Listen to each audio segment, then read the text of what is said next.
ওকে। So এই কথাগুলো আমি আসলে ইয়ে থেকে নিচ থেকে বলতে হবে, মানে এগুলোর কোনো হচ্ছে নোট বা ম্যাটেরিয়ালস আমার কাছে নেই। So, আমার নিজের প্র্যাকটিক্যাল ধারণা থেকে আমি বলতেছি। তো আপনারা মানে নর্মালি যেটা হচ্ছে কি সাপোর্ট ভেক্টর মেশিন, এসবিএম সংক্ষেপে, র্যান্ডম ফরেস্ট, এগুলো যদি আপনারা নর্মালি বইগুলো যেগুলো আছে মানে ডাটা সায়েন্স মেশিন লার্নিং এর, সেখান থেকে দেখলে ওটা ডিসকাশনটা খুব হাইলি ম্যাথমেটিক্যাল, যেটা আপনাদের বুঝতে একটু ডিফিকাল্টি হবে অনেককে বুঝতে। তো আর রিয়েল লাইফে অত বেশি ওরকম ওই ডিফিকাল্টি লেভেল এত ম্যাথ দিয়ে বুঝতে পারা জিনিসটা, মূল কনসেপ্টটা যদি মাথায় থাকে, পরবর্তীতে এটার সাথে যে অ্যাসোসিয়েট কনসেপ্ট গুলো আছে সেগুলো আপনারা মোটামুটি প্র্যাকটিক্যাল কাজ করতে ভালো করে ধরতে পারেন। আমরা লিনিয়ার রিগ্রেশনে যে কাজটা করি, লিনিয়ার রিগ্রেশনে আমরা বলে থাকি যে সম্পর্কটা থাকে লিনিয়ার। তো লিনিয়ার এই কথাটার বাংলা হচ্ছে সরলরৈখিক। তো একটা সরল লেখার কথা যদি আমরা চিন্তা করি, লেখাটা সোজাসুজি গিয়েছে, ঠিক আছে, ওটা ধরেন একটা সরল লেখা। যেমন ছোটবেলায় আপনারা যখন জ্যামিতি পড়েছেন তখন দুইটা বিষয় ছিল রেখার মধ্যে, একটা ছিল সরল রেখা আর একটা হচ্ছে বক্ররেখা। আপনাদের আশা করি অনেকের মনে আছে সরল রেখা বক্ররেখা কিরকম। হ্যাঁ। তো এই সরলরৈখিক যে সম্পর্কটা সেটা আমরা বের করার জন্য সাপোর্ট ভেক্টর মিশিং আমরা হচ্ছে আপনার সরি আমরা লিনিয়ার রিগ্রেশন অ্যালগরিদমটা আমরা হচ্ছে ইউজ করে থাকি। এখন এটার বাইরেও দেখা যাচ্ছে যে সব ভ্যারিয়েবল গুলোর মধ্যে যে সম্পর্কটা আছে ওটা লিনিয়ার রিগ্রেশনের বাইরেও হতে পারে। হ্যাঁ, মানে লিনিয়ার না হয় সেটা অন্য ধরনের কোনো কিছু হতে পারে, সেটা নন লিনিয়ার হতে পারে বা সেটা অন্যরকম কিছু হতে পারে। তো এরকম সিচুয়েশন গুলোর ক্ষেত্রে আমরা হচ্ছে সাপোর্ট ভেক্টর মিশিং যে অ্যালগোরিদমটা আছে সেটা ইউজ করে থাকি, এবং হচ্ছে আপনার আমাদের আরেকটা অ্যালগোরিদম আছে যেটা হচ্ছে র্যান্ডম ফরেস্ট, এটা আমরা ইউজ করে থাকি। তো আমরা ডাটা সায়েন্স বা মেশিন লার্নিং এর ক্ষেত্রে এটাকে বলে থাকি, একটা হচ্ছে আমাদের ক্লাসিফিকেশন আর একটা হচ্ছে প্রেডিকশন। আপনারা একদম প্রথম দিকে আপনাদেরকে বলছিলাম, আপনাদের যদি এখন পর্যন্ত খেয়াল থাকে, এটা আশা করি খেয়াল আছে এতদিন পর্যন্ত, মনে হয় না এত সকাল আপনারা বুঝছেন, মানে ভুলে গিয়েছেন। তো প্রেডিকশনের ক্ষেত্রে হচ্ছে আমরা কোন একটা জিনিসকে প্রেডিক্ট করার চেষ্টা করি। যেমন সাপোজ খুব নর্মাল যেটা আমরা সচরাচর করে থাকি ছোটবেলা যখন হচ্ছে স্কুল কলেজের পরীক্ষাগুলো আমরা দিয়ে আসতাম, বিশেষ করে পাবলিক পরীক্ষা এসএসসি এবং এইচএসসি। তো তখন বাড়িতে আসলে মানে পরীক্ষা দিয়ে থেকে এক্সাম হলে আসার পথে অথবা বাসায় আসার পরে মা বাবা বা ভাই বোন যারা আছে ওরা জিজ্ঞেস করতো যে পরীক্ষা কেমন হলো, পরীক্ষায় কত পেতে পারো, হুম, বা কোন গ্রেড আশা করতেছো। তো তখন আমরা একটা বলে দিই, ধরেন যে 60 পাবো, 70 পাবো, বা আমি এ পাইতে পারি, অথবা ডি পাইতে পারি, হ্যাঁ, বা সি পেতে পারি, সি গ্রেড আর কি পেতে পারি। তো এই কথাগুলো যখন আমরা বলতেছি, এই কথাগুলোর পিছনে কিন্তু মানে মোটামুটি একটা লজিক আছে। এমন না যে যে হ্যাঁ, কে আপনাকে জিজ্ঞেস করছে আপনি বেস্ট মন মতো একটা কথা বলে দিলেন, ইটস নট লাইক দিস।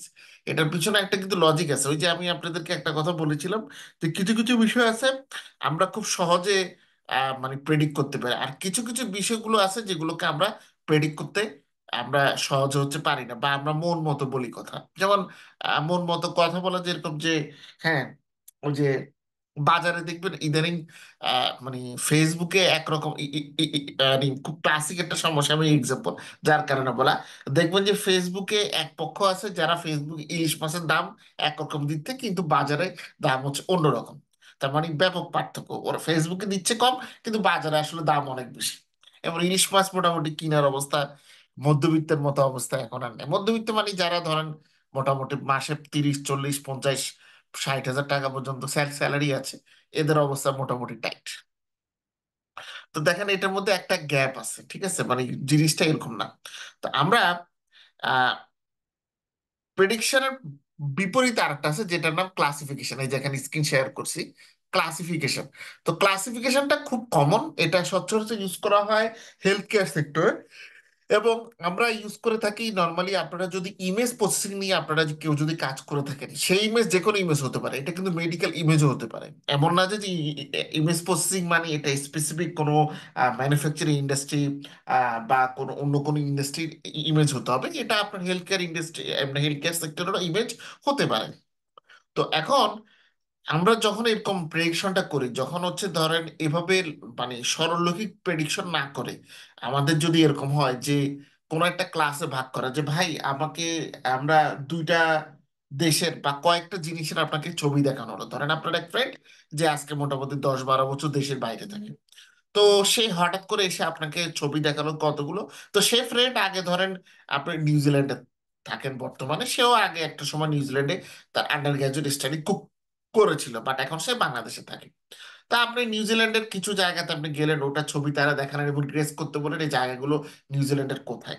তা এক্ষেত্রে আপনি গ্রেস করাটা মানে হচ্ছে তাকে ক্লাসিফাই করতে বলছেন যে হ্যাঁ এটা হচ্ছে নিউজিল্যান্ডের ধরেন ন্যাশনাল মিউজিয়াম, এটা হচ্ছে নিউজিল্যান্ডের ধরেন হচ্ছে আহ আহ, এই যে ন্যাশনাল অ্যাসেম্বলি, এরকম হচ্ছে ভাগ করা করা। তো এটা হচ্ছে ক্লাসিফিকেশন। আর একটু সহজভাবে আমি বিষয়টা নিয়ে আসি। সেটা হচ্ছে আগামী 6 মাসে হুম আমাদের দেশে কতটুকু ধান উৎপাদন হবে নেক্সট 6 মাসে, সেটা হচ্ছে আপনার এক ধরনের প্রেডিকশন। কারণ এখানে আমরা প্রেডিক্ট করার পরে যে আউটপুটটা পাচ্ছি, এটা পাচ্ছি আমরা কি সংখ্যায় পাচ্ছি, বা এটাকে আমরা সংখ্যাত্মক ভাবে প্রকাশ করতে পারতেছি। ক্লাসিফিকেশনের ক্ষেত্রে ধরেন আগামী 6 মাসের মধ্যে যে ধানগুলো উৎপন্ন হবে, সে ধানগুলো কোন কোন শ্রেণীর হবে, ইরি ধান, বোরো ধান, না আমন ধান, না আউশ ধান।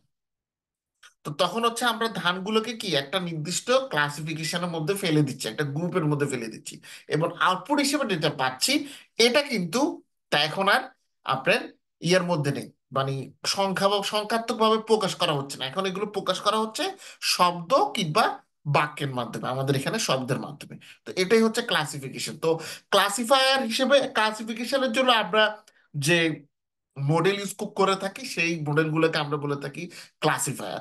তো আমরা দুইটা কাজ নর্মালি মেশিন লার্নিং এর মাধ্যমে করে থাকি, মূল দুইটা কাজ। কেউ যদি আপনাদেরকে ইন্টারভিউতে জিজ্ঞেস করে যে মেশিন লার্নিং এ মূলত কি কাজ করা হয়, তারপরে বলবেন বা ডিফাইন মেশিন লার্নিং।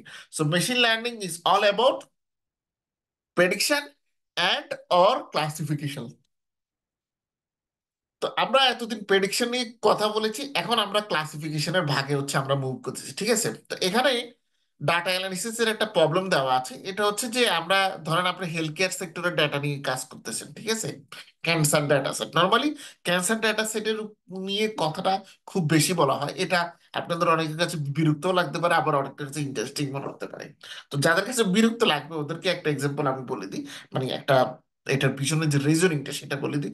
সেটা হচ্ছে বর্তমান যুগে ক্যান্সার ট্রিটমেন্টের জন্য কিছু বহুল প্রচলিত হারে মেশিন লার্নিং ইউজ করা হচ্ছে, যে ক্যান্সার ইফেক্টিভ ট্রিটমেন্ট বের করার জন্য মেশিন লার্নিং বের করা হচ্ছে। যেমন আমাদের বাংলাদেশে, আপনার খেয়াল আছে কিনা আপনাদের, সেটা হচ্ছে যে করোনার সময় আমি তো জাপানে ছিলাম, আমি নিউজে দেখছি। তো আমাদের বাংলাদেশে আপনার তখন ভ্যাকসিন বের করার জন্য একটা প্রতিষ্ঠান হচ্ছে কথা বলেছিল, আপনাদের হয়তো মনে আছে, আমি নাম মনে আসতেছি না। যাই হোক, একজন লোক আহ, এসে খুব মানে সংবাদ সম্মেলনে উনি কান্নাকাটি বলতে কি ওনার চোখ থেকে পানি বের হয়েছিল এবং ভ্যাকসিন বের করার কথা বলেছিল, এবং তারা বলেছিল যে মোটামুটি আমাদের কাজ শেষ। তো তারা মূলত ওই যে ভ্যাকসিন ডেভেলপমেন্টের যে বিষয়টা, সেটার ক্ষেত্রে তারা কম্পিউটার সিমুলেশন ইউজ করেছিল বা মডেলিং ইউজ করেছিল। সেটা কিরকম, সেটা হচ্ছে যে বাংলাদেশে তাদের কাছে যে অ্যাভেলেবেল করোনা রোগীগুলোর ডেটাগুলো ছিল, সেগুলো নেওয়ার পরে তারা কয়েক রকমের মেডিসিন দিয়ে দেখলো যে মানে কোনটাতে আসলে এটাকে রোধ করা যায়। তো কম্পিউটার সিমুলেশনের উপর ভিত্তি করে যেটার কম্বিনেশন সবচেয়ে বেস্ট ছিল, সেটাকে ভ্যাকসিন বানানোর উপাদান হিসেবে নর্মালি ধরে নেওয়া হয়েছে। এটা কিন্তু ড্রাগ ডিসকভারির ক্ষেত্রে, মানে আমরা নর্মালি নতুন মেডিসিন তৈরি করা, নতুন কিছু বের করা, এটাকে বলে ড্রাগ ডিসকভারি। তো ড্রাগ ডিসকভারির ক্ষেত্রে কিন্তু এই data science, machine learning, deep learning এর টেকনোলজিগুলো বেশি ইউজ করা হয়। আপনারা বায়োলজির নাম তো যারা সায়েন্সে আছে ওরা তো জানেন, বায়োলজি বা মাইক্রোবায়োলজি, যারা অনার্স মাইক্রোবায়োলজি নিয়ে হচ্ছে করেন, বা যারা ধরেন নর্মাল কম্পিউটার সায়েন্সে পড়ে, তারা একটা সময় হচ্ছে কম্পিউটেশনাল বায়োলজিস্ট হয়ে যায়। মানে কম্পিউটার সায়েন্স এবং হচ্ছে বায়োলজি একসাথে মিলে হচ্ছে কাজ করে এরকম। এবং কম্পিউটেশনাল বায়োটেক টেকনোলজি আছে, ঠিক আছে, কম্পিউটেশনাল ফার্মাকোলজি আছে, এরকম বহু সাবজেক্ট আছে যেগুলোতে এগুলোকে মানে মিক্স করা হয়। ঠিক আছে, আমরা তো আসলে এতগুলো সাবজেক্টই জানি না। তারপরে যখন কাজ করতে যাবেন দেখবেন যে আপনি কোন ফিল্ডে আসলে পড়াশোনা করছেন এটা কিন্তু মেন না। সবসময় একটা কথা খেয়াল রাখবেন, সেটা হচ্ছে জাপানি কোম্পানিগুলোতে কাজ করে যে জিনিসটা শিখছি আর কি এখন পর্যন্ত, সেটা হচ্ছে আপনি আসলে কোন সাবজেক্টে পাশ করছেন it doesn't matter at all. মানে কর্পোরেট ওয়ার্ল্ডে আপনি আসলে কোন জিনিসে পড়াশোনা করছেন সেটা ম্যাটার না। কারণ আপনাকে সবসময় রিটেন মানে পুনরায় ট্রেন করা আপনাকে পসিবল। ঠিক আছে, আপনাকে রিগ্রুমিং করা পসিবল। বাট আমাদের দেশে আমরা যে জিনিসটা ভুল হয় কি, মানে আমাদের ম্যাক্সিমামে আমরা সবাই একরকম ভাবে চলি, মানে একদম যেটা আছে সেটা। ইভেন আমার সাথে একটা কলেজ ছিল, তাইওয়ানিস ছিল। সে ইয়া মানে তাইওয়ানিস, চায়না তো, চায়নারই তো একটা স্পেশাল রিজিয়ন তাইওয়ান। মানে ইয়া যে চায়না, চায়নারই একটা স্পেশালাইজড রিজিয়ন হচ্ছে তাইওয়ান। তো ওই তাইওয়ানিস, সে আমাদের সাথে বেশি দিন কাজ করে না, 2 বছর ছিল। তো সে হচ্ছে এটার পাশাপাশি সে আপনার মেডিসিনে ভর্তি হয়েছিল ওখানে জাপানে। তার অলরেডি একটা সাবজেক্ট অনার্স আছে, বাট সে পরবর্তীতে মেডিকেল সায়েন্স হচ্ছে ইয়ে হয়েছে, ভর্তি হয়েছে। তো তাকে আমরা জিজ্ঞেস করলাম যে কেন, বললো যে আমি এখন সি- আমার এই সাবজেক্ট পড়ার পরে বড় হলো যে I need to change my mind. So সে অন্য সাবজেক্টে মুভ করছে। তো এই জিনিসটা থাকা কিন্তু ভালো।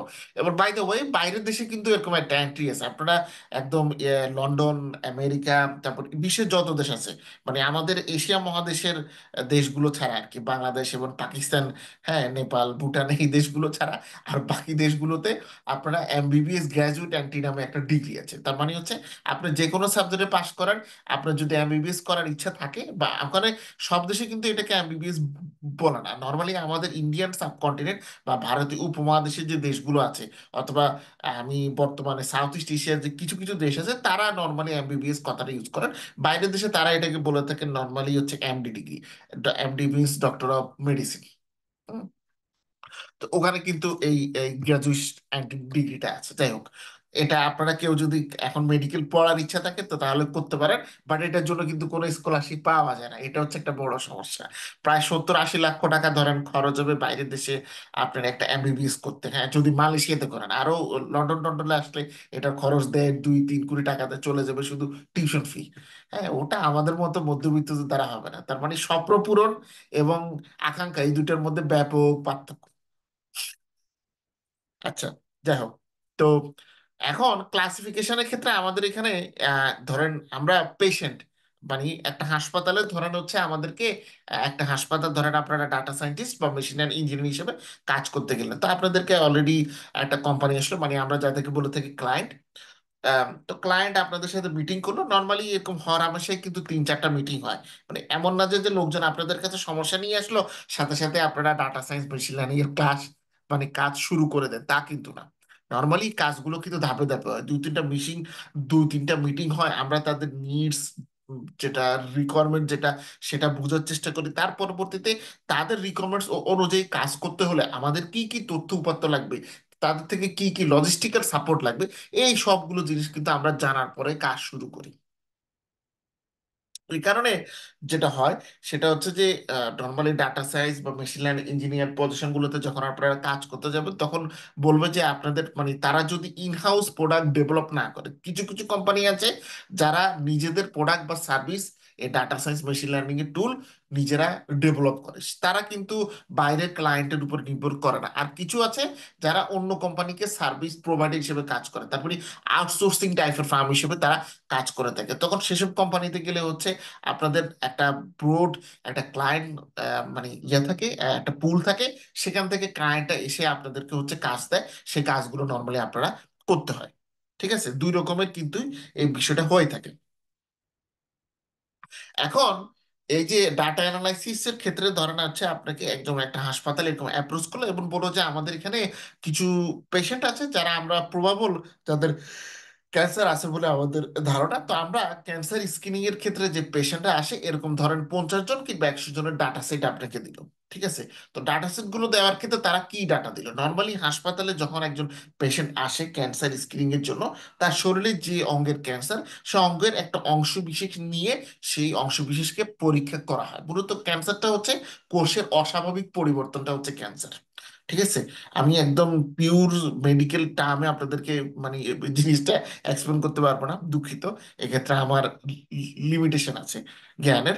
ঠিক আছে, বাট যতটুকু আমার নলেজ আছে, যেহেতু এই বিষয়গুলো নিয়ে কাজ করা হওয়ার অভ্যাসে এবং এই কিছু হালকা পাতলা এই কারণে সেলফ স্টাডি করতে হয়। So, যে কোনো মানুষের শরীরের যে নর্মাল কোষ, এই কোষগুলো যদি অস্বাভাবিকভাবে বৃদ্ধি পায়, হ্যাঁ, এবং সেটা যদি আপনার ক্ষতির সম্মুখীন করে থাকে, তখন সেটাই হচ্ছে নর্মালি ক্যান্সার। এবং বায়োপসি করে নর্মালি, মানে শরীরের যে কোনো যে জায়গাতে ক্যান্সার আছে সেটা যদি আপনি অনুমান করেন বা এস্টিমেটেড মনে করেন, সেখান থেকে কিছু একটা অংশ আপনি কেটে নিয়ে বিশেষ প্রক্রিয়ার মাধ্যমে এই জিনিসটা কাটা হয়। এমন যে না যে যে ছুরি নিয়ে আসলেন বাজারে যেরকম মাংস কাটে নেন, হ্যাঁ, ওরকম কেটে নিলেন, তা কিন্তু ইটস নট লাইক দিস। হ্যাঁ, এটা কেউ এটা আবার এই জিনিস মনে করেন না, খবরদার। হ্যাঁ। তো এটা যখন আপনারা কেটে তারপর হচ্ছে টেস্ট করা হয়, ওটার বিশেষ একটা প্রক্রিয়া আছে। এবং টেস্ট করার ক্ষেত্রে কিন্তু একটা, তাদের যে মানুষের শরীরে যে জিন আছে, শারীরিক বৈশিষ্ট্যগত যে উপাদানটা জিন, সে জিন এক্সপ্রেশনটা মূলত এখানে দেখা হয়ে থাকে। তার মানে বায়োপসিতে আসলে কোষের যে গঠন উপাদান সেটা এবং জিনের যে গঠন উপাদান আছে, এই দুটো বিষয় মূলত দেখা হয়ে থাকে। তো আমরা, মানে আমাদের কাজটা হচ্ছে তাদের থেকে এটা ডাটাটা নিয়ে এই ডাটার উপর ভিত্তি করে দেখা যে কোন নর্মাল, যে আমাদের যে কোষগুলো আছে, কোন কোষগুলো স্বাভাবিক অবস্থা আছে, কোন কোষগুলো বাড়ন্ত অবস্থায় আছে, মানে অস্বাভাবিক অবস্থায় আছে। এবং জিন হিসাবে মানুষের জিনগুলো সঠিক অবস্থায় কোনগুলো আছে এবং কোনগুলো অস্বাভাবিক অবস্থায় আছে। এই দুইটা বিশেষের উপর ভিত্তি করে আমরা হচ্ছে ক্যান্সারটাকে আপনার ডিটেক্ট করতে পারি। বাট এখানে ক্যান্সার ডিটেক্ট করার ক্ষেত্রে দেখেন, একটা হচ্ছে যে দুই ধরনের ক্যান্সার, একটা হচ্ছে যে প্রাইমারি ক্যান্সার, একটা হচ্ছে মেটা স্ট্যাটিস্টিক ক্যান্সার। তো আপনারা শুধু ক্যান্সার ডিটেকশনে রাখেন, এত মানে জটিল লেভেলে আপনাদের যাওয়ার দরকার নেই। তো এখন নর্মালি যেটা হয়ে থাকে সেটা হচ্ছে, এখন আপনি বলবেন যে তাহলে আমরা কিভাবে লোকজনের কি ক্যান্সার আছে কিংবা নেই সেটাকে কিভাবে প্রেডিক্ট করতে পারবো। দেখেন, আমরা এখানে যে প্রেডিকশনটা করব, সেটা কিন্তু আমি আগেই বলে দিচ্ছি, সেটা হচ্ছে আমাদের কন্টিনিউয়াস রেসপন্স ভ্যারিয়েবল বা আউটকাম। তো প্রেডিকশনটা করতে হলে আমাদের কিছু কি ইনপুট ভ্যারিয়েবল বা ফিচার্স লাগবে। তো ইনপুট ভ্যারিয়েবল ফিচার্স গুলোর মধ্যে থেকে আমরা মূলত তিনটা মেইন ক্যাটাগরি ডেটা আমরা এক্ষেত্রে সংগ্রহ করবো। একটা হচ্ছে বায়োমার্কারস, আর একটা হচ্ছে ক্লিনিক্যাল, এবং আর একটা হচ্ছে ডেমোগ্রাফিক ডাটা। বায়োমার্কার মানে হচ্ছে যে একটা পেশেন্টের যে বায়োলজি বা শরীরের উপর ভিত্তি করে কিছু ডেটা, যেমন তার উচ্চতা কত, তার বয়স কত, ঠিক আছে, তার পরবর্তীতে তার শরীরের যে নানা প্রকার উপাদানগুলো আছে, তার রক্তের গ্রুপ কেমন, ঠিক আছে, তার শরীরে কতটুকু রক্ত আছে।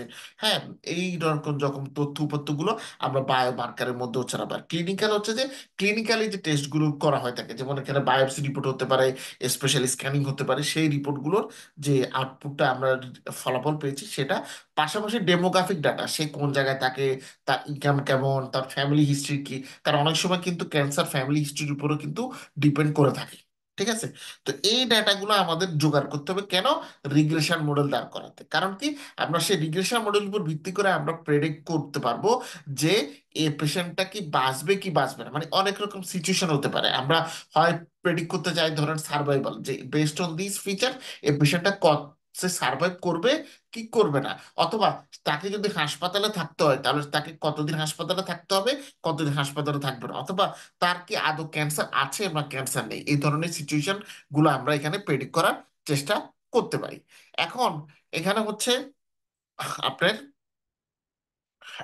একটা কথা আছে লেখেন, যে of all the major variables in the data set select the smallest subset of variables that is necessary for the most accurate prediction, classification or regression of the some variables of interest. আচ্ছা, সেটা হচ্ছে এভাবে যখন আপনি variable গুলোকে ভাগ করতে যাবেন তখন দেখবেন যে প্রচুর ভ্যারিয়েবল এসে গেছে। বাট একটা কথা সবসময় খেয়াল রাখবেন, যখন আপনি এরকম সিচুয়েশনে পড়বেন যেখানে আপনাকে অনেকগুলো ভ্যারিয়েবল নিয়ে কাজ করতে হচ্ছে, তখন আসলে বেসিক্যালি সবগুলো ভ্যারিয়েবল নিয়ে কাজ করতে হবে তা কিন্তু না। আপনাকে কিছু ভ্যারিয়েবল তখন হচ্ছে বাদ দিতে হবে। তো বাদ দেওয়ার ক্ষেত্রে আমরা একটা কম্প্রেশন মেথড ইউজ করে থাকি কমন, যেটাকে বলা হয় প্রিন্সিপাল কম্পোনেন্ট অ্যানালাইসিস, পিসিএ। খেয়াল রাখবেন, আপনারা যখন এমন ডেটা সেট নিয়ে কাজ করতে চান যেখানে ফিচারের পরিমাণ অনেক বেশি এবং আপনি প্রায় দিশেহারা যে কোন ফিচারটা নিয়ে আমরা কাজ করব, তখন আমরা আপনার এই ধরনের বিষয় নিয়ে কাজ করে থাকি। যেমন আমি একটা রিয়েল লাইফের এক্সাম্পল দিতে পারি, সেটা হচ্ছে যে আমরা আহ যুক্তরাজ্যের, আমরা আপনার যুক্তরাজ্যের পেনশনের ডেটা সেট নিয়ে আমরা হচ্ছে কাজ করেছিলাম। তো তখন আমাদের এমন ফিচার দেওয়া হয়েছে, ফিচারের সংখ্যা অনেক বেশি, এবং সবগুলো ফিচার নিয়ে যদি আপনি শুধু ইডিএ করতে চান, এক্সপ্লোরেটরি ডাটা অ্যানালাইসিস, তাহলে আপনার মোটামুটি মাসখানেক তো সময় হচ্ছে লাগবে। ঠিক আছে, এমন একটা অবস্থা। পরে আমরা যে কাজটা করলাম সেটা হচ্ছে যে ওখান থেকে ইম্পর্টেন্ট যে ফিচার গুলো আছে সেগুলোকে আমরা হচ্ছে এক্সট্রাক্ট করলাম। তো এই ইম্পর্টেন্ট ফিচার এক্সট্রাক্ট করার জন্য অনেকগুলো মেথড আছে। তার মধ্যে একটা মেথড হচ্ছে প্রিন্সিপাল কম্পোনেন্ট অ্যানালাইসিস। আচ্ছা, এবার প্রিন্সিপাল কম্পোনেন্ট অ্যানালাইসিস নিয়ে হচ্ছে আমি আলোচনা করি। স্ক্রিনটা শেয়ার স্টপ বাদ দিই, কারণ প্রিন্সিপাল কম্পোনেন্ট অ্যানালাইসিস আলোচনা এটার মধ্যে হচ্ছে নেই। ঠিক আছে।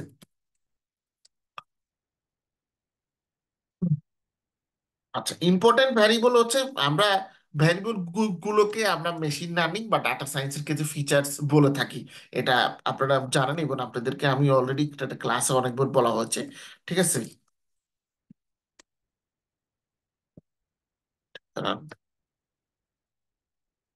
এখন এই ফিচারটা, ইম্পর্টেন্ট ফিচার বের করতে হলে একটা হতে পারে প্রিন্সিপাল কম্পোনেন্ট অ্যানালাইসিস, আর একটা হতে পারে ফিল্টার মেথড। ফিল্টার মেথডটা কি? ফিল্টার হচ্ছে আমরা পানির ফিল্টারের মতো একটা, ঠিক আছে, পানির ফিল্টারের একদম লেম এক্সাম্পল দিচ্ছি আমি আপনাদের সহজে বোঝার জন্য। পানির ফিল্টারে কাজটা কি আসলে মূলত? তো দেখেন, আমরা বলে থাকি যে পানির মধ্যে নানা ধরনের আপনার উপাদান থাকে, যেগুলো কিছু ভালো এবং কিছু হচ্ছে খারাপ। তো খারাপ উপাদানগুলো অবভিয়াসলি শরীরে যদি পানির মাধ্যমে আপনার শরীরে প্রবেশ করে, সেটা আপনার শরীরের জন্য কি ক্ষতিকারক। তাই আমরা পানির ফিল্টারটা ইউজ করি যেন ভালো উপাদান যেটা সেটা অক্ষুণ্ণ থাকে, এবং যেটা খারাপ উপাদান সেটা যেন ফিল্ট্রেশন হয়, বা সেটা যেন এখানে আটকে গিয়ে আমরা শুধুমাত্র যেটা ভালো উপাদান সে ভালো উপাদান সহ পানিটা হচ্ছে পাই। তো এরকম একটা মেথড হতে পারে ফিল্ট্রেশন। ধরেন অনেকগুলো, মানে এটা একটা ছাঁকনির মতো, ছাঁকন প্রক্রিয়া। ঠিক আছে। ক্লাস 6 বা 7-এর বইতে ছাঁকন, হ্যাঁ, একটা প্রক্রিয়ার বর্ণনা ছিল সাধারণ বিজ্ঞান বইতে। ওকে। তো এই ছাঁকন প্রক্রিয়ার মাধ্যমে আমরা কি করি সেটা হচ্ছে যে আমরা আমাদের যে ইম্পর্টেন্ট ভ্যারিয়েবল গুলো আছে সেই ভ্যারিয়েবল গুলোকে আমরা ঠিক করে থাকি। এখন এই ছাঁকন প্রক্রিয়া আবার কয়েক রকমের হতে পারে। এই ছাঁকন প্রক্রিয়ার মধ্যে মানে এই ছাঁকন প্রক্রিয়াটা আপনি অনেকভাবে করতে পারেন। একটা হচ্ছে, একটা পদ্ধতি হচ্ছে কোরিলেশন মেথড। ঠিক আছে, কোরিলেশন মেথড হচ্ছে, কোরিলেশন মানে হচ্ছে আপনার যে ফিচার গুলো আছে তাদের একটা অপরটার সাথে সম্পর্ক আছে। ঠিক আছে।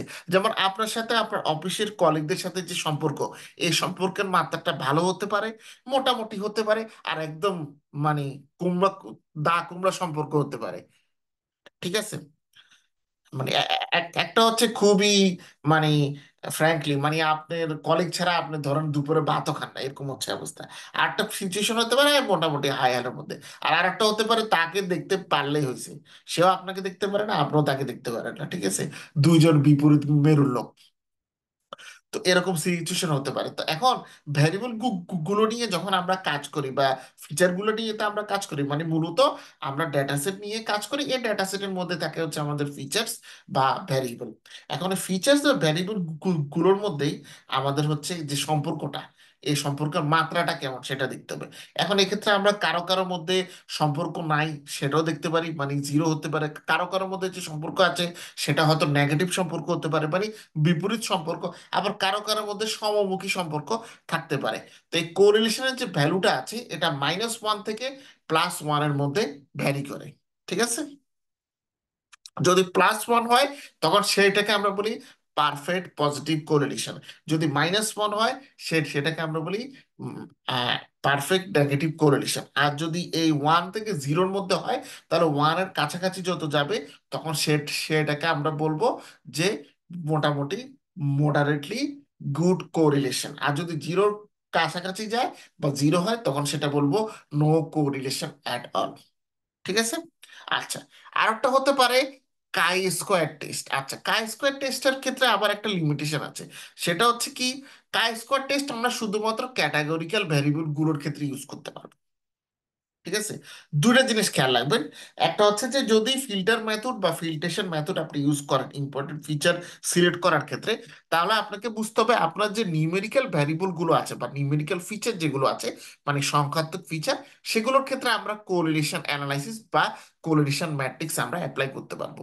কিন্তু ক্যাটাগরিক্যাল ভ্যারিয়েবল গুলোর উপর আমরা কোরিলেশন ম্যাট্রিক্স অ্যাপ্লাই করতে পারবো না, কারণ কোরিলেশন ম্যাট্রিক্স শুধুমাত্র নিউমেরিক্যাল ভ্যারিয়েবল গুলোকে নেয়। তাহলে হয় আমাদেরকে এই ক্যাটাগরিক্যাল ভ্যারিয়েবল গুলোকে আপনার কোডিং করে তাদেরকে কোয়ান্টিটেটিভে কনভার্ট করতে হবে, অথবা আমরা নিউমেরিক্যাল ভ্যারিয়েবল গুলোকে আমরা আপনার কোরিলেশন অ্যানালাইসিস মাধ্যমে এবং ক্যাটাগরিক্যাল যে ভ্যারিয়েবল গুলো আছে সেগুলোকে আমরা আপনার কাই স্কোয়ার টেস্টের মাধ্যমে আমরা অ্যানালাইজ করতে পারি। কাই স্কোয়ারটা টেস্টটা নর্মালি হচ্ছে আপনার যদি ক্যাটাগরিক্যাল ভ্যারিয়েবল থাকে তখন সেই ক্যাটাগরিক্যাল ভ্যারিয়েবলের মধ্যে ইম্পর্টেন্ট ভ্যারিয়েবল কোনটা সেটা ঠিক করার জন্য, মানে মানে ক্যাটাগরিক্যাল ভ্যারিয়েবল গুলোর মধ্যে ধরেন প্রত্যেকটা ভ্যারিয়েবল, প্রত্যেকটা ক্যাটাগরিক্যাল ভ্যারিয়েবল মধ্যে কি ধরনের সম্পর্ক আছে এবং ক্যাটাগরিক্যাল ভ্যারিয়েবল গুলোর সাথে টার্গেট ভ্যারিয়েবল কি ধরনের সম্পর্ক আছে সেটার মাত্রা আমরা কাই স্কোয়ার টেস্টের মাধ্যমে ইউজ করে থাকি। আরেকটা জিনিস হতে পারে আপনি অ্যানোভা টেবিল ইউজ করতে পারেন, এটার নাম আপনারা অনেকে শুনছেন, ঠিক আছে হয়তো। বিশেষ করে বিজনেস স্ট্যাটিস্টিক্স বা বেসিক স্ট্যাটিস্টিক্স যদি, অথবা স্ট্যাটিস্টিক্স 101 যদি কোর্স আপনারা ভালো করে করে থাকেন, সেখানে অ্যানোভা টেবিল নামে একটা বিষয় ছিল, অ্যানালাইসিস অফ আপনার ভ্যারিয়েন্স, এটাকে সংক্ষেপে বলা হয়ে থাকে অ্যানোভা। অ্যানোভাটা আমরা নর্মালি কন্টিনিউয়াস ফি আমরা কন্টিনিউয়াস যে ফিচারগুলো থাকে সেক্ষেত্রে ইউজ করে থাকি, এবং অ্যানোভা টেবিলের মাধ্যমে আমরা আমাদের যে ফিচার গ্রুপ বা ভ্যারিয়েবলের যে গ্রুপ আছে সেটা কি ধরনের ইম্প্যাক্ট আছে টার্গেট ভ্যারিয়েবলের মধ্যে, ঠিক আছে, এটা আমরা দেখার চেষ্টা করি। তার মানে অ্যানোভাতে আমরা মূলত আসলে দুইটা জিনিস দেখার চেষ্টা করে থাকি। একটা হচ্ছে যে আমাদের যে ফিচার গ্রুপস আছে বা ভ্যারিয়েবলের গ্রুপটা আছে সেটার মধ্যে ভ্যারিয়েন্সটা কেমন, এবং এদের যে ইম্প্যাক্টটা সেটা আমাদের টার্গেট ভ্যারিয়েবলগুলোর উপরে কেমন। তাহলে এই তিনটা গেল আপনার আহ, আমাদের ফিল্ট্রেশন মেথডের মাধ্যমে। আরেকটা মেথড হতে পারে যে যেটাকে বলা হয় র্যাপার মেথড। তো র্যাপার মেথডে আমরা যে কাজটা করে থাকি সেটা হচ্ছে এক্ষেত্রে আমরা আমাদের যে পারফরমেন্স গুলো থাকে সে পারফরমেন্সের ফিচার গুলোকে আমরা ডিফারেন্ট সাবসেট অফ ফিচার দিয়ে আমরা প্রথমে হচ্ছে ট্রেন করে তারপর আমরা মডেলের যে পারফরমেন্সটা আছে সে পারফরমেন্সটা আমরা খুঁজে বের করার চেষ্টা করে থাকি। এবং এক্ষেত্রে নর্মালি বেশ কয়েকটা পদ্ধতি ইউজ করা যায়, তবে নর্মাল সচরাচর দুই ধরনের পদ্ধতি আমরা দেখে থাকি মানে অ্যাপ্লিকেশনের ক্ষেত্রে। একটা হচ্ছে ফরওয়ার্ড ফিচার সিলেকশন, আর ওটা হচ্ছে backward feature selection. Forward feature সিলেকশনটা হচ্ছে আমরা কোনো ফিচার দিয়েই এক্ষেত্রে শুরু করে না, এবং আমরা ইটারেটিভলি মানে পুনরাবৃত্তিমূলক ভাবে আমরা কাজ করে থাকি, যাতে মডেলের যে পারফরমেন্সটা পুনরাবৃত্তিমূলক কাজ করে আমরা ফিচার অ্যাড করে থাকি, যাতে মডেলের যে পারফরমেন্সটা আছে সেটাকে কি বাড়ানো যায়। আর ব্যাকওয়ার্ড ফিচার এলিমিনেশনের ক্ষেত্রে যেটা হচ্ছে আমরা প্রথমে ফিচার দিয়ে শুরু করে থাকি, তারপর আমরা আমাদের যে লিস্ট ইম্পর্টেন্ট ফিচারটা আছে সেটাকে আমরা রিমুভ করে এরপর আপনার মডেলের পারফরমেন্সকে যারা ডিগ্রেড করতেছে তাদেরকে আমরা বাদ দিয়ে থাকি। এছাড়া আরো বেশ কিছু মেথড আছে, এমবিডেড মেথড আছে। আমি আপনাদেরকে নেক্সট ক্লাসের আগেই আমি এটার উপর একটা শিট আমি তৈরি করে, বেশি না 1 পেজের একটা শিট হবে, আমি দিয়ে আপনাদেরকে হচ্ছে দিব, বাট এখন মুখে বলতেছি, ওকে? আচ্ছা। আহ, আরটা হচ্ছে আপনার এমবিডেড মেথডের ক্ষেত্রে হচ্ছে আমরা আমাদের ফিচার সিলেক্ট করার চেষ্টা করে থাকি, বাট এই চেষ্টাটা করা হয়ে থাকে নর্মালি আমরা যখন আমাদের মডেলকে ট্রেন করার সময়।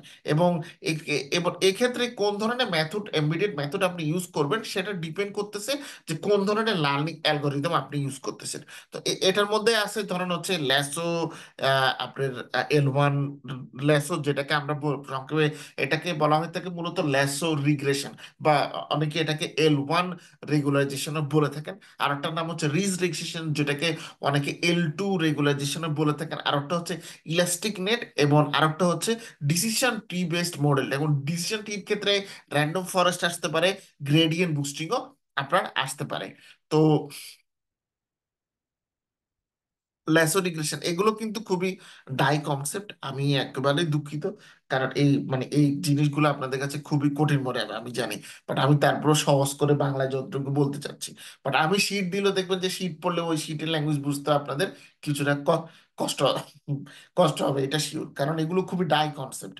এবার এমন না যে এগুলো মানে মজাদার ভাবে একটু মোস্টা টোস্টা দিয়ে বর্ণনা করা যায়, তা কিন্তু না, খুবই ডাই কনসেপ্ট এগুলো। এগুলো পড়তে যে কোনো মানুষেরই বিরক্তি লাগে, শুধু আপনাদের না, ঠিক আছে? তার মানে ইউ আর নট অ্যালোন, এই জিনিসটা খেয়াল রাখবেন। আচ্ছা, ল্যাসোর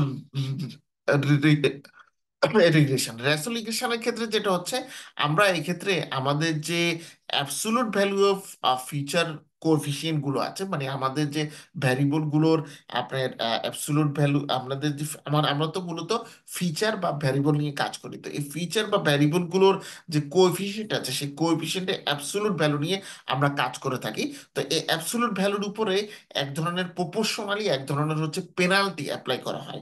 ঠিক আছে, এই পেনাল্টি অ্যাপ্লাই করলে কি হয়, এটা মানে আমরা এটাকে আরো রকম ভাবে বলতে পারি সিঙ্কেজ মেথড। সিঙ্কেজ মেথডটা হচ্ছে কোন সিঙ্ক মানে হচ্ছে কোনো জিনিসকে কমিয়ে আনা।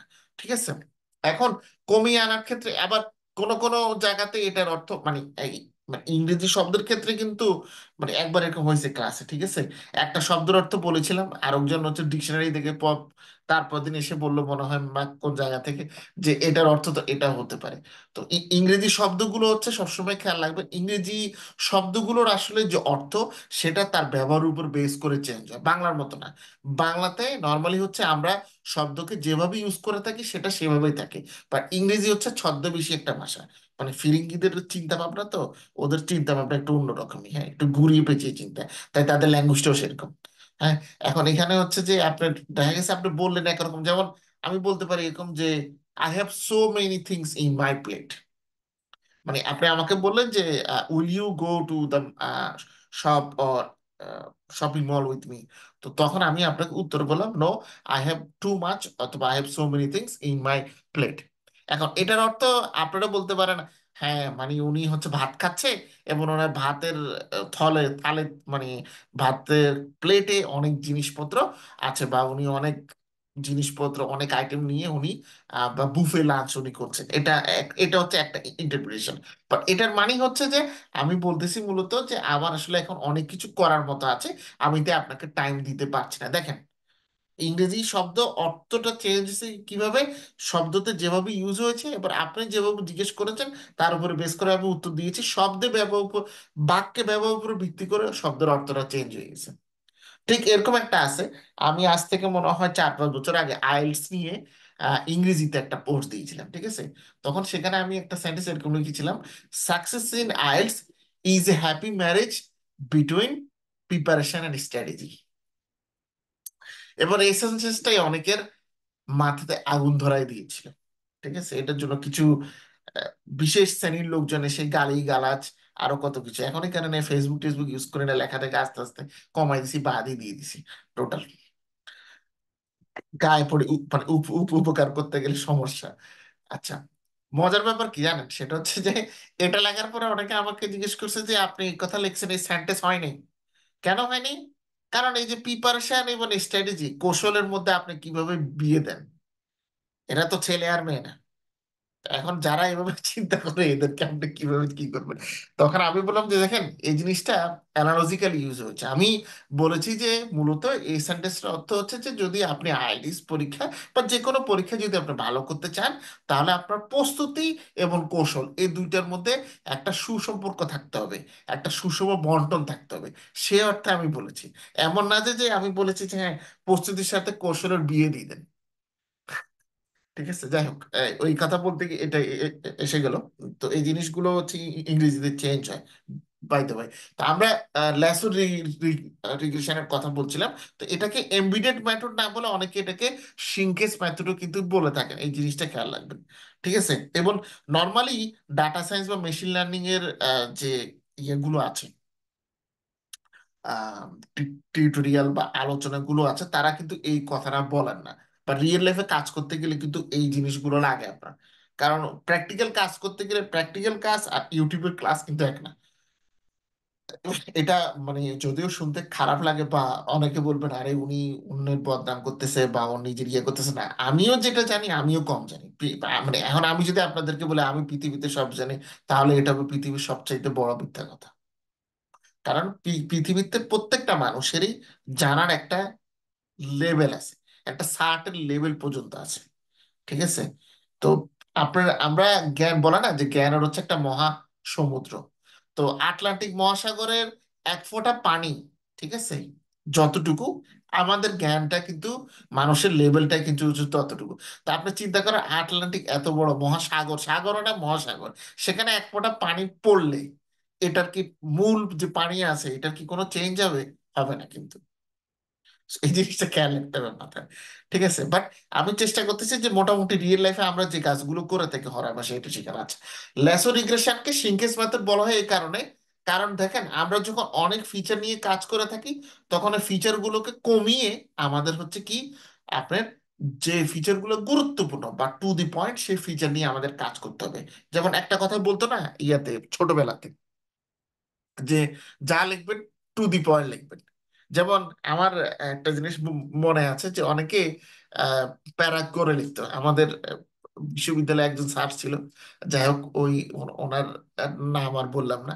তো উনি প্যারা করে লেখা পছন্দ করতেন, মানে হচ্ছে যে যত বেশি এক্সট্রা খাতা নিত তার নাম্বার মোটামুটি সেই হিসেবে উনি দিত। এরকম মোটামুটি 3-4 জনকে পেয়েছিলাম ভার্সিটি এই জীবনে এসে। তো এরকম স্যারের ক্ষেত্রে অনেকে কি করতো, একটা ছেলে তার নিজের মুখের কথা, এবং সে বাংলাদেশের এখন একটা নাম করা কোম্পানিতে জব করে, আর্টসের জন্য পেপার, সেই বলছে যে আমি এ, সেন্টে উত্তর ছিল 3-4 লাইনে, সেটা লেগে তারপর মাঝখান দিয়ে গরুর রচনা লিখছে। ঠিক আছে। তো এমন এমন কাহিনীও কিছু আছে, যাই হোক ওগুলা নাই বলি। গরুর রচনা লিখছে এবং সে এখন বাংলাদেশে একটা বড় কোম্পানিতে আছে, এবং তার অবস্থা আমার থেকে ভালো, আমার থেকে ভালো মানে তার ঢাকা শহরে অ্যাপার্টমেন্ট আছে, তার গাড়ি আছে। ঠিক আছে। আহ, বিয়ে শাদী করছে, বাচ্চা কাচ্চাকে ইংলিশ মিডিয়াম স্কুলে পড়ায়, বিশাল অবস্থা। যাই হোক, তো ল্যাসো রিগ্রেশনটা এই কারণে আমরা এটাকে পেনাল্টি মেথড বলে থাকি, এটাকে সিঙ্কেজ মেথড বলে থাকি। ল্যাসোর ক্ষেত্রে যেটা হয় সেটা হচ্ছে যে প্রতিটা ফিচারের একটা একটা মানে প্রত্যেকটা ফিচারের সাথে তাদের হচ্ছে কোএফিসিয়েন্ট মানে সহগ থাকে। ঠিক আছে। ছোটবেলা উৎপাদক বিশ্লেষণের ক্ষেত্রে সহগ কথাটার নাম শুনেছিলেন আপনারা হয়তো, এখন আপনাদের খেয়াল আছে কিনা আমি জানি না। কোএফিসিয়েন্টের বাংলা অর্থ হচ্ছে সহগ। ঠিক আছে। এটা ওই যে ছোটবেলা যখন উৎপাদক বিশ্লেষণ শিখছেন তো তখন স্যারেরা বলতো যে এই সহগ আছে, সহগ নিয়ে এটা করতে হবে ওই করতে হবে, যাই হোক এটা উৎপাদক বিশ্লেষণের ক্লাসটা। তো ল্যাসো রিগ্রেশনের ক্ষেত্রে আমরা যে কাজটা করে থাকি, এই যে সহগগুলো আছে প্রত্যেকটা ফিচারের সহগের প্রথমে যে অ্যাবসোলুট ভ্যালুটা আছে সে অ্যাবসোলুট ভ্যালুটা আমরা বের করি বা অ্যাবসোলুট ভ্যালুটা দেখি। দেখার পরবর্তীতে এই অ্যাবসোলুট ভ্যালুর সাথে আমরা প্রপোর্শনাল করে একটা পেনাল্টি হচ্ছে যোগ করি। পেনাল্টি মানে কি? পেনাল্টি মূলত হচ্ছে এক ধরনের শাস্তি। তো পেনাল্টি দেওয়ার পর পরে যেটা হয় সেটা হচ্ছে আস্তে আস্তে পেনাল্টির উপরে বেস করে আমার ভ্যারিয়েবল গুলোর কি গুরুত্ব আস্তে আস্তে হচ্ছে কমতে থাকে। এই ক্ষেত্রে যেটা হয় যে ইম্পর্টেন্ট যে ফিচার গুলো আছে, ঠিক আছে, ইম্পর্টেন্ট ফিচার গুলোর আপনার যে কোএফিসিয়েন্ট আছে সেটা আমরা মানে যখন আপনি এইভাবে ক্রমাগত পেনাল্টি দিতে থাকেন তখন যে ফিচারগুলোর ইম্পর্টেন্ট না সেই ফিচারগুলোর আলটিমেটলি জিরো বা জিরোর কাছাকাছি চলে যায়। তার মানে হচ্ছে অটোমেটিক্যালি তখন আমাদের তাদেরকে কি বাদ দিতে হয়, আর ইম্পর্টেন্ট ফিচারগুলোর ভ্যালু আমাদের জিরোর চাইতেও কি বেশিতে থাকে। তারপর হচ্ছে আমাদের রিজ রেগ্রেশনকে এটাকে অনেকে L2 রেগুলারাইজেশন বলে থাকেন। আপনারা মূলত এই জিনিসগুলো ডাটা সায়েন্সের বইতে খুব কম পাবেন। ইকোনমেট্রিক্স বা অ্যাপ্লাইড ইকোনমেট্রিক্স এর বই যদি পড়েন তখন সেক্ষেত্রে এই জিনিসগুলো একদম ডিটেলস পাবেন, বাট আলোচনাটা হাইলি ম্যাথমেটিক্যাল থাকবে। হ্যাঁ, আগেই বলে দিলাম। আচ্ছা, এই রিজ রেগ্রেশনটাও বা L2 রেগুলারাইজেশনও কিন্তু ল্যাসো রিগ্রেশনের মতো। বাট এক্ষেত্রে যেটা হয় সেটা হচ্ছে এক্ষেত্রে আমরা আমাদের যে যে ফিচারগুলো গুরুত্বপূর্ণ না মানে লেস ইম্পর্টেন্ট ফিচার, সে লেস ইম্পর্টেন্ট ফিচারগুলোকে আমরা লেসোর মতো এক্ষেত্রে এলিমিনেট না করে আমরা তাদেরকে কমিয়ে দিই। মানে তাদের যে ইম্প্যাক্টটা আছে ইম্প্যাক্টটা কমিয়ে দিই। তার মানে হচ্ছে লিজ এবং রেশো ডিগ্রেশনের পার্থক্য হচ্ছে লেসোর ক্ষেত্রে আমরা পেনাল্টি দিয়ে সে ভ্যারিয়েবল গুলোকে এলিমিনেট করে দিই, যেগুলো গুরুত্বপূর্ণ না, যে ফিচারগুলো গুরুত্বপূর্ণ না তাদেরকে আমরা এলিমিনেট বা টোটালি হচ্ছে বাদ দিয়ে দিই, এটা হচ্ছে ল্যাসো। আর রিজের ক্ষেত্রে আমরা যেটা কাজ করি আমরা সেম পদ্ধতিতে কাজ করি, বাট এক্ষেত্রে আমরা আমাদের যে ভ্যারিয়েবল গুলোর যে ইম্প্যাক্টটা আছে আমরা সেই ইম্প্যাক্টটা এক্ষেত্রে আমরা কমিয়ে দিই। ঠিক আছে, এবং তাদেরকে এলিমিনেট করে নেয়। আরো দুইটা মেথড আছে, একটা হচ্ছে আপনার ইলাস্টিক নেট এবং আরেকটা হচ্ছে ডিসিশন ট্রি বেসড মেথড। আচ্ছা, ইলাস্টিক নেটটা আপনার L1 এবং L2 রেগুলারাইজেশনের মধ্যেই হচ্ছে পড়ে। বাট এক্ষেত্রে যেটা হচ্ছে যে L2 এবং L1 এর মধ্যে মূলত একটা ব্যালেন্স যদি আপনাকে কেউ মানে সৃষ্টি করতে বলে, মানে কেউ যদি আপনাকে বলে যে আপনি এমন পদ্ধতিতে ফিচার সিলেক্ট করবেন যাতে ল্যাসো রিগ্রেশন এবং রিগ্রেশন দুটোর মধ্যেই হচ্ছে আপনার একটা ব্যালেন্স থাকে, তার মানে মূলত একটা ফ্লেক্সিবিলিটি থাকে। তো এরকম ফ্লেক্সিবিলিটি যদি আপনার প্রেফারেন্সে হয়, তখন আমরা সেক্ষেত্রে ইলাস্টিক নেট রিগ্রেশন, আপনার ইলাস্টিক নেট যে মেথডটা আছে আমাদের শিঙ্কেজ মেথড, সেটা আমরা ইউজ করে থাকি। আর একটা মেথড হচ্ছে আমাদের ডিসিশন টি বেস মডেল। ডিসিশন টি বেস মডেলের ক্ষেত্রে নর্মালি এই ক্ষেত্রে র্যান্ডম ফরেস্ট এবং গ্রেডিয়েন্ট বুস্টিংটা দেখা হয়ে থাকে। আচ্ছা, টি বেস মডেলের ক্ষেত্রে আমাদের যেটা হচ্ছে যে আমরা ফিচারগুলোর যে ইম্পর্টেন্স মানে গুরুত্ব, সেটার আমরা স্কোর হচ্ছে আমরা বের করে থাকি। স্কোর বের করে তারপর হচ্ছে আমরা সেই স্কোরের উপর ভিত্তি করে আমরা ডিসিশন নিই কোন ফিচারকে আমরা রাখবো, কোন ফিচারকে আমরা রাখবো না। সবশেষ আমাদের যে আমাদের যে আরেকটা মেথড আছে, সবশেষ না মানে আরো মেথড আছে, তার মধ্যে আরো একটা ক্যাটাগরি হচ্ছে মেথডের, যেটাকে বলা হয় ডাইমেনশনালিটি রিডাকশন মেথড। ওই যে আমি সবার আগে ক্লাসে বলেছিলাম, যেটাকে আমরা বলে থাকি ডাইমেনশনালিটি রিডাকশন মেথড বা পিসিএ। এখন এই ডাইমেনশনালিটি রিডাকশনটা হচ্ছে যে আমরা আমাদের ফিচারগুলোকে প্রথমে হচ্ছে ট্রান্সফর্ম করি, ট্রান্সফর্ম করে সেগুলোকে লোগো ডাইমেনশন এবং হায়ার ডাইমেনশনে হচ্ছে ভাগ করে থাকি। হায়ার ডাইমেনশনের ক্ষেত্রে হচ্ছে যাদের ভ্যারিয়েন্সটা বেশি, ঠিক আছে, আমরা সেক্ষেত্রে আমরা এবং এই ধরনের এবং ডাইমেনশনালিটি রিডাকশনের ক্ষেত্রে মূলত তিন ধরনের পদ্ধতিতে সচরাচর ইউজ করা হয়। বাট তিন ধরনের পদ্ধতি থাকলেও দুই ধরনের পদ্ধতি আমরা রিয়েল লাইফে হরাবাসি ইউজ করে থাকি। একটার নাম হচ্ছে আপনার প্রিন্সিপাল কম্পোনেন্ট অ্যানালাইসিস বা পিসি, এটাকে সংক্ষেপে বলা হয়। আর একটা হচ্ছে লিনিয়ার ডিসক্রিমিনেট অ্যানালাইসিস, যেটাকে সংক্ষেপে বলা হয় হচ্ছে এলডিএ। আচ্ছা, প্রিন্সিপাল কম্পোনেন্ট অ্যানালাইসিস ক্ষেত্রে যেটা হচ্ছে সেটা হচ্ছে আমরা প্রথমে যে আমাদেরকে যে ফিচারগুলো বা ভ্যারিয়েবলটা দেওয়া থাকে, সেটাকে প্রথমে আমরা আনকোরিলেটেড কম্পোনেন্টস হচ্ছে ভাগ করে থাকি। তার মানে সেটার যে কম্পোনেন্টগুলো একে অপরের সাথে রিলেটেড না, তাদের অথবা যারা প্রিন্সিপাল কম্পোনেন্ট, সেগুলো দিয়ে আগে একটা সেট তৈরি করি। সেট করে আমরা দেখি যে সেইখানের মধ্যে যে ডাটার মধ্যে যে ভ্যারিয়েন্সটা আছে, সেগুলো এই সেট অফ কম্পোনেন্টস এর মধ্যে কোন কোন গুলো দিয়ে সবচেয়ে বেশি এক্সপ্লেন করা যেতে পারে। এবং এক্ষেত্রে আমরা নর্মালি হচ্ছে লোডিং, যেটাকে বলা ফ্যাক্টর লোডিংটা ইউজ করে থাকি। তো যেসব ফিচারের হাই লোডিং থাকে তাদেরকে হচ্ছে আমরা প্রিন্সিপাল কম্পোনেন্টের ফার্স্ট ফিউ কম্পোনেন্ট হিসেবে আমরা ধরে থাকি। আর লিনিয়ার ডিসক্রিমিনেট অ্যানালাইসিস হচ্ছে এলডিএ মেথড। এলডি এর ক্ষেত্রে যেটা আমরা করি, আমরা হচ্ছে এক্ষেত্রে ডাইমেনশনালিটি আমরা রিডিউস করার চেষ্টা করি। বাট এক্ষেত্রে আমরা ফাইন্ডিং দ্য লিনিয়ার কম্বিনেশন, ক্ষেত্রে আমরা আমাদের যে আপনার ফিচারগুলো আছে সেটা লিনিয়ার কম্বিনেশন আমরা বের করি। লিনিয়ার কম্বিনেশন বের করার পরে আমরা যে আমাদের যে ক্লাসিফিকেশন প্রবলেমটা আছে সেটার মধ্যে থেকে ক্লাসটাকে হচ্ছে সেপারেট করার চেষ্টা করে থাকি। এছাড়া আমরা আরো বেশ কিছু মেথড ইউজ করতে পারি, যেটা আধুনিক কালে বর্তমানে দেখা হয়ে থাকে। যেমন একটা হচ্ছে পারমুটেশন ইম্পর্টেন্স, তারপর হচ্ছে Boruta algorithm, SHAP value. SHAP হচ্ছে শার্পলি অ্যাডিটিভ এক্সপ্লানেশন, লাইন যেটাকে বলা হয় local interpretable model agnostic explanation, feature importance by using XG boost অথবা লাইট বিজিএম মেথড, ঠিক আছে। তারপর হচ্ছে স্টেপ ওয়াইজ রিগ্রেশন হতে পারে, ইউনিভ্যারিয়েট সিলেকশন মেথড হতে পারে, অথবা কম্বিনেশন অফ মেথড আপনি ইউজ করতে পারেন। ওকে, এখন আমরা ক্লাসে তাহলে কোনটা কোনটা দেখব? আমরা আমাদের ক্লাসে মূলত মানে বা সচরাচর রিয়েল লাইফে যে আমরা কাজগুলো করে থাকি সেটাতে আমরা ফিল্টার মেথডের ক্ষেত্রে কোরিলেশন মেথড, কাই স্কোয়ার মেথডটা দেখো, অ্যানালাইসিস অফ ভ্যারিয়েন্স বা অ্যানোভাটা এরকম করে দেখা হয় না। আর র্যাপার মেথডের ক্ষেত্রে forward feature selection, backward feature elimination, এটা মাঝে মধ্যে দেখা হয়, সচরাচর দেখা হয় না। লেসোটা, ridge regression, elastic net, random forest, এই জিনিসগুলো দেখা হয়। তো এই জিনিসগুলো আমি আলাদা আলাদা করে আপনাদেরকে হচ্ছে নেক্সট ক্লাসে আর কি এটা দেখাবো ভিন্ন ভিন্ন করে, বুঝছেন?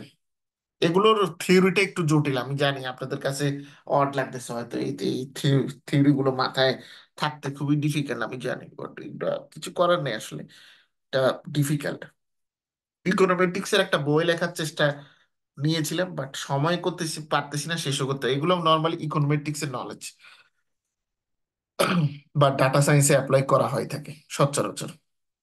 মানে এটাকে ওরা নর্মালি ডাটা সায়েন্স ফিল্ডে যারা কাজ করে বা মেশিন লার্নিং ফিল্ডে, ওরা এটা ইকোনমেটিক্স বলে না বা বলতে চায় না। কি একটা কারণ, আমি যে আসলে এক্সাক্ট কারণ বলতে পারলাম না।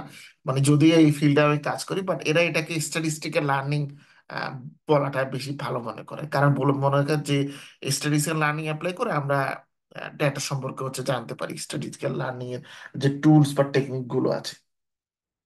আচ্ছা, আপনাদের কারো কোশ্চেন থাকলে বলেন। এই এই এই সপ্তাহে আপনাদের অ্যাজ ইউজুয়াল যে আরেকটা লেকচার ছিল সেটাও হবে। ঠিক আছে, মানে আপনাদের এই যে আহ, আজকে তো হচ্ছে শনিবার, শনিবার আর হচ্ছে মনে হয় সোমবার বা মঙ্গলবারে আপনাদের একটা ক্লাস, মঙ্গলবারে সেটা এই যে রাত্র 10টা বাজে এরকমই ক্লাস হবে ইনশাল্লাহ। কারো কোনো কোয়েশ্চেন? আচ্ছা, এই আহ, যে কনসেপ্ট গুলো আমি আলোচনা করছি, ঠিক আছে, এটা নিয়ে আপনাদেরকে 1 বা 2 পেজের, এর বেশি না, কারণ এর বেশি দিলে আপনাদের এটা মাথায় ক্যাচ করবে না, আমি জানি খুবই ডিফিকাল্ট এটা যেহেতু। So, আমি 1 বা 2 পেজের একটা শিট আজকে হয়তো হবে না, আগামীকালকের মধ্যে আপনাদেরকে আমি মেইল করব, ঠিক আছে। সিম্পল প্লেন ইংলিশে জাস্ট কোনটা কি জিনিস, কোনটার আন্ডারে কোন ক্লাসিফিকেশন পড়ে, এবং সেটার ডেফিনিশন বা কিভাবে কাজ করে এটা কয়েকটা সেন্টেন্সে বর্ণনা করে আমি একটা শিট আপনাদেরকে হচ্ছে দিব।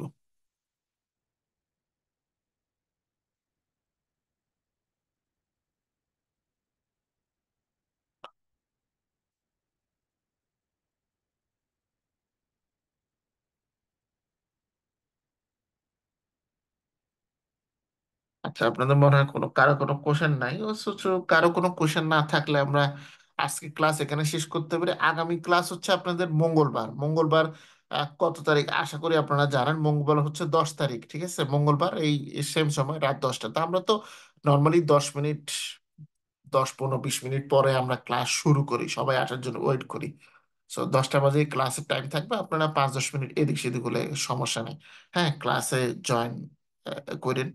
আমাদের লাস্টের ক্লাসগুলো কিন্তু খুব ইম্পর্টেন্ট। এই যে দেখছেন, এরকম বেশ কিছু টপিক আছে যেগুলো আপনাদের সবার জানতে হবে, কারণ এগুলো হচ্ছে মানে কোর টেকনিক্যাল কনসেপ্ট। এই জিনিসগুলো না জানলে আপনারা মানে ভালোভাবে হচ্ছে কাজ করতে পারবেন না। আমরা এছাড়াও আরেকটা বিষয় নিয়ে আমি কাজ করার চিন্তা, মানে আলোচনা করার চিন্তা করতেছি, যদি আপনাদের সবার ইয়ে থাকে। সবাই বলতে তো আপনারা 2জনই আছেন, বাকিরা তো অনেকে, 2জনই আমাদের থেকে এখানে ক্লাসে ছিল 2জন, ওনারা চায়নায় পিএইচডি করতে গেছে, আমাকে গত পরশুদিন মেল করেছে। তো বললো যে আমরা এই কারণে এটা নিয়ে ব্যস্ত ছিলাম, ওনারা পাবলিক ভার্সিটির শিক্ষক ছিল। আহ, তো এই কারণেই হয়তো ব্যস্ততা বেশি ছিল আরো। তো ওনারা বললো যে আমরা তো চায়নায় এসে গেছি, আমরা পিএইচডি করতেছো, এখন আর এভাবে ক্লাস করা হচ্ছে না। তা আমি বললাম ঠিক আছে, ক্লাসের রেকর্ডিং গুলো যদি পারেন দেখে নিবেন, যদি মনে হয় না চায়নায় ইউটিউবে লেকচার রেকর্ডিং দেখতে পারবে ওনারা। অবশ্য ভিপিএন চালাই টালে হয়তো কি জানি কিভাবে কিছু কাজ করতে পারে হয়তো, যদি ওটা চায়নাতে মানে লিগাল না আর কি।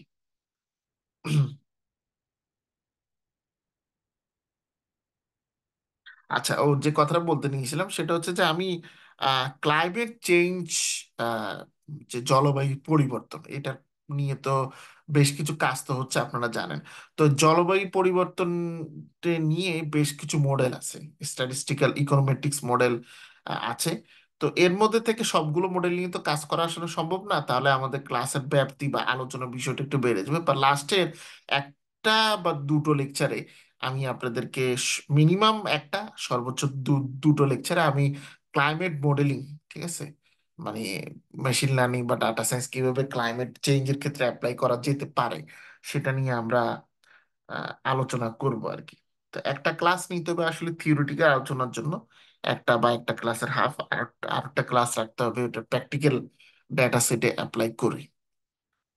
তো ওই ডেটা সেট আমি খোঁজ করতেছি, মানে সেরকম ডেটা সেট তো পেতে হবে, ওরকম ডেটা সেট নিয়ে আমাদের হচ্ছে কাজ করতে হবে আর কি। এটা ক্লাইমেট মডেলিং এর বিষয়টা আপনাদেরকে দেখাই দিব, কারণ এটা এখন আসলে খুবই ইম্পর্টেন্ট একটা কনসেপ্ট, সব জায়গাতে ইউজ করা হচ্ছে, সব ফিল্ডেই। ক্লাইমেট চেঞ্জের বিষয়টা নিয়ে খুব বেশি কথাবার্তা হচ্ছে, যদিও হেলথ কেয়ার সেক্টরে এখন মেশিন লার্নিং অ্যাপ্লাই করা সবচেয়ে বেশি, এবং সবচেয়ে বুমিং সেক্টর বলতে গেলে এখন health care sector. Data science ও মেশিন লার্নিং এর সবচেয়ে মানে এখনকার জন্য সবচেয়ে পপুলার ফিল্ড বা হট ফিল্ড বলতে গেলে আপনার হেলথ কেয়ার সেক্টরটা। বাট তারপরে এই সেক্টরটা আসতেছে নেক্সট, হেলথ কেয়ার সেক্টরের কাজগুলো মোটামুটি একটা ভালো পর্যায়ে চলে গেলে নেক্সট কিন্তু এটা আসতেছে এই আপনার ক্লাইমেটের উপরে বা ওয়েদারের ক্ষেত্রে। সো এই জিনিসটা আপনাদের একটু মাথায় রাখতে হবে।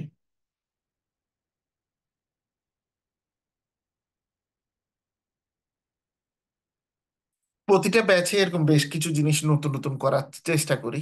দেখি এবারে আপনাদের এখানে নতুন করার চেষ্টা করতে। আর আরেকটা জিনিস করার ইচ্ছে ছিল, বাট সেটা এখন ডেটা বা ওরকম অ্যাভেলেবল ইয়ের জন্য না। সেটা হচ্ছে যে আমরা আহ, আমাদের ধরেন ডিফেন্সের ক্ষেত্রে কিভাবে মেশিন লার্নিং ইউজ করতে পারি সেটা নিয়ে কাজ করার একটা পরিকল্পনা হাতে নিয়েছিলাম, বাট আসলে সময় কম। আপনাদের কোর্সও শেষ করতে হবে তাড়াতাড়ি। তো এটা এখন আর হবে না।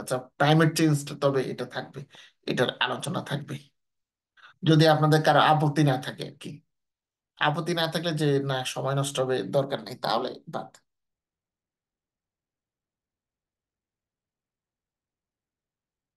শিওর স্যার, তাহলে নেক্সট ক্লাসে স্যার আমরা এটা নিয়ে আলোচনা করবো স্যার, না না, অসুবিধা নেই নেক্সট স্যার। ক্লাসে, নেক্সট ক্লাসে আজকে যেটা নিয়ে আলোচনা করছি এটা শেষ করব।